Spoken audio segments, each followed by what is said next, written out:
Hello, my name is Gordon Emmerson, and I want to take a few minutes to overview resource therapy for anyone who might want to see a resource therapist or someone who might want to study resource therapy. There's a lot of resource therapy training and a lot of information on resource therapy out there that I want you to be aware of. I am the originator of resource therapy, so I want to share some of the things that I've been working on for several years. Here's some of the things I want to share. What is resource therapy? The value of recognizing resource therapy parts, personality parts. I call them resources. I want to talk a little bit about the structure of personality and the what mental health is and what pathology is. And I want to talk a little bit about the causes of pathology, specific causes like anxiety and addictions and attachment disorder and things like that. And I want to talk about resource therapy actions and training and a little bit more information. I'll go rather quickly because I don't want this to be too laborious. So what is resource therapy? Resource therapy is a psychological therapy that's been designed for clients with any psychological disturbance. Anything on the DSM-5 that pertains to psychological disturbance, not physiological disturbance, psychological disturbance, resource therapy has tools for. And for also things like pain and for psychologically preparing the body to do its best to help fight diseases and pain and things like that.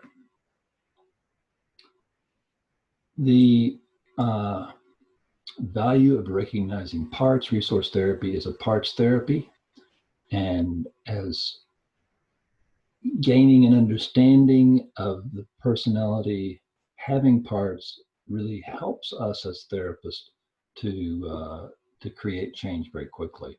We all have parts. I say here, one part may want to gamble, and another part may regret that behavior, may feel really bad about that behavior. An OCD client may check locks and taps in one part and have a great need to do that, but while in another part, really hate the part that checks the locks and taps. It's very obvious we have different parts. And when a client goes into a therapist and presents, the presenting part is actually the part that is complaining about another part. It's not the part that has the problem.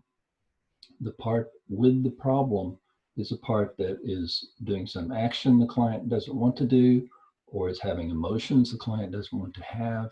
So the presenting part is not the part with the problem.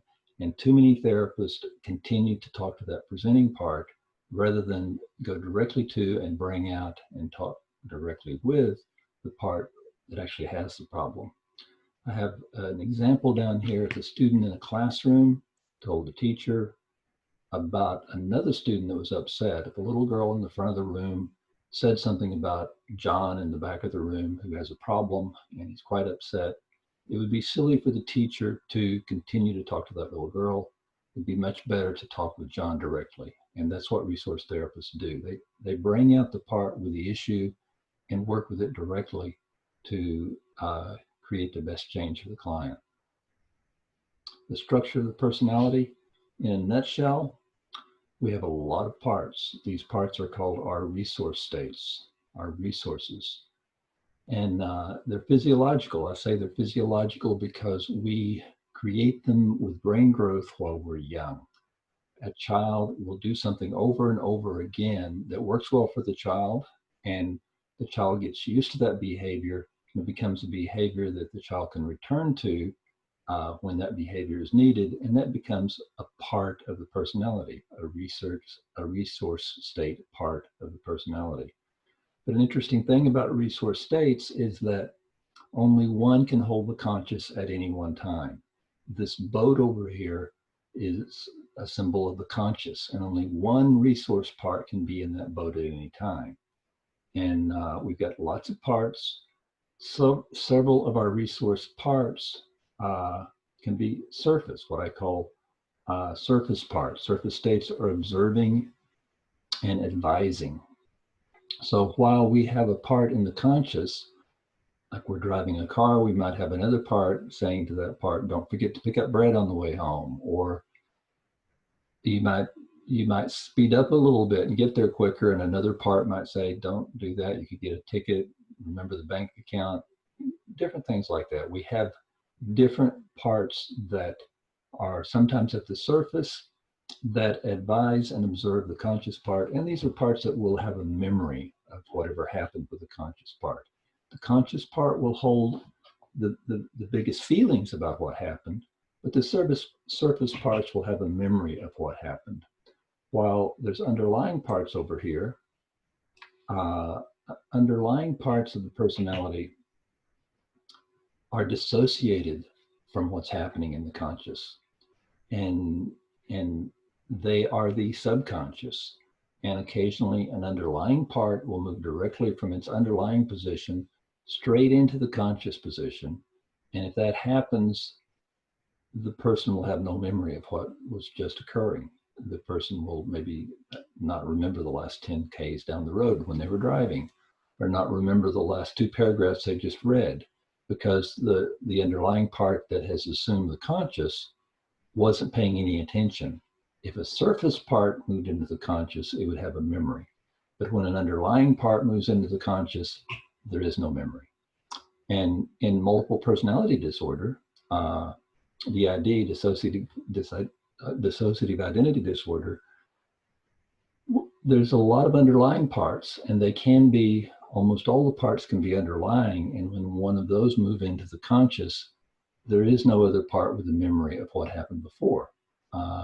There's a lot of variance in different types of DID, but resource therapy theory works very well with working with DIDs and understanding what's happening with those personality parts. They're called alters. So an interject down here is another key point of resource therapy. An interject is an internalized impression. That can be an internalized impression about a person. It can be an internalized impression about the mountain, a river, fire, a dog. It can be an internalized impression about anyone. Each resource state has its own internalized impressions. A child resource state may have an internalized impression that dad was a bit disciplinarian, and almost that child might have been a little bit afraid of dad, while an adult resource state might see dad as very helpful and very soft. And so different resource states will have different ideas, internalized impressions about the same people at different times.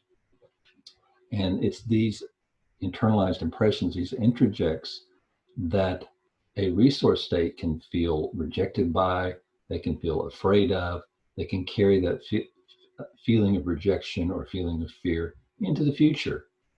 If those interjects that the resource state is holding isn't revisited, so the resource state can become free and get a sense of feeling accepted and safe. Sorry about that. That hypnosis is when there are very few surface states.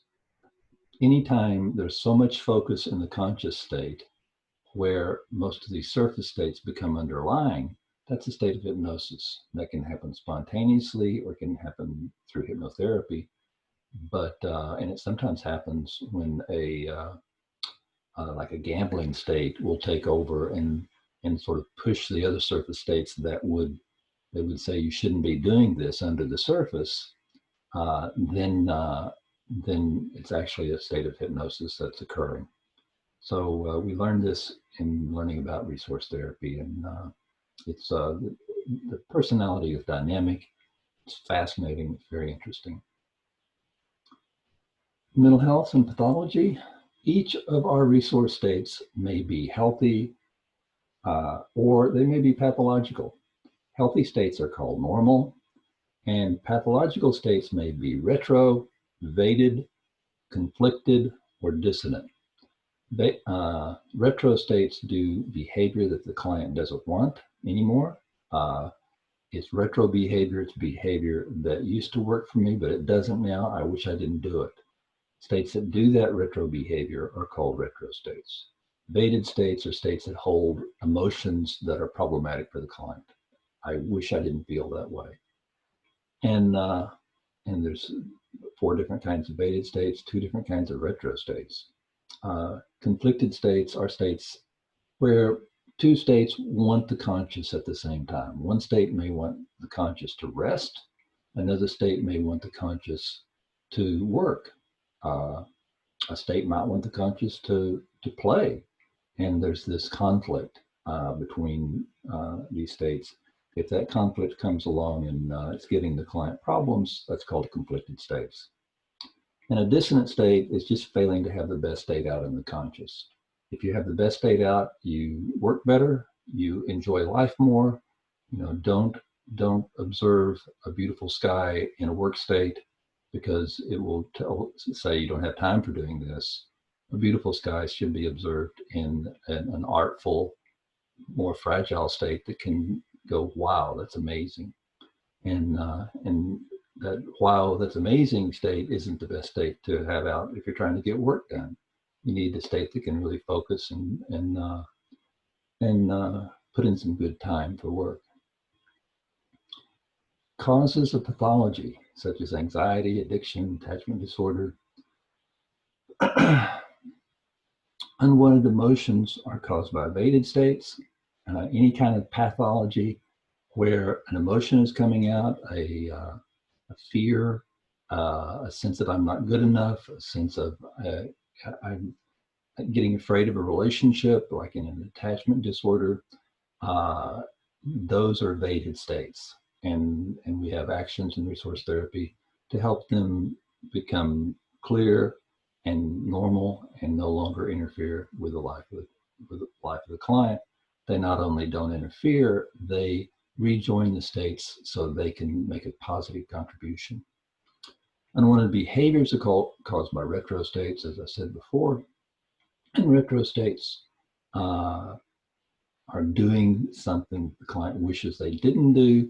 These 2 can sort of combine, where a retro state can do a behavior to help the client not experience the unwanted emotions of a vated state. And I call that retro avoiding. Addictions and OCD are caused by retro states trying to help by using avoiding behavior to escape the bad feelings of vated states. So someone taking drugs will find they self-medicate by finding a drug that blocks the vated state with bad feelings, and it causes them to feel better, so they keep going back to that drug.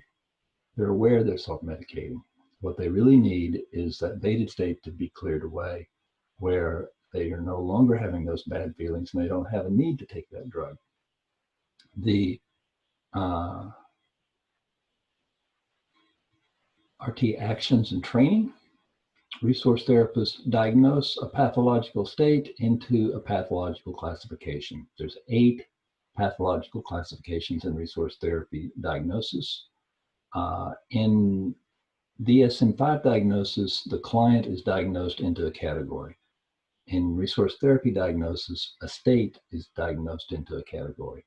So you might have different pathological resource states in different categories, but as soon as a resource therapist diagnoses a state, there's a set of actions, a set of techniques to help move that state from a pathological condition to a normal condition. So resource therapists follow a prescribed set of RT actions to help move those states to normal conditions. The therapy is finished when the client no longer reports unwanted behaviors. It's very, very clear and a very quick process compared to a lot of therapies, because we're working on the cause, not on the symptom. Some therapies work on the symptom. Resource therapists work on the cause, and when the cause is not there, the symptoms disappear. So for more information, the best place to get information about resource therapy is the website resourcetherapyinternational.com. This is where Resource Therapy International Committee works to put out information about where people can find a resource therapist. You can find how to become a resource therapist here, where the training is available. You can find further information about resource therapy, and you can find information about different resource therapy books. There's a lot of books on resource therapy. So I hope you have gotten some interest in resource therapy. I hope you want to either see a resource therapist or want, even better still, to become a resource therapist and enjoy the ability to really change people's lives very quickly. So thank you very much for your interest in resource therapy.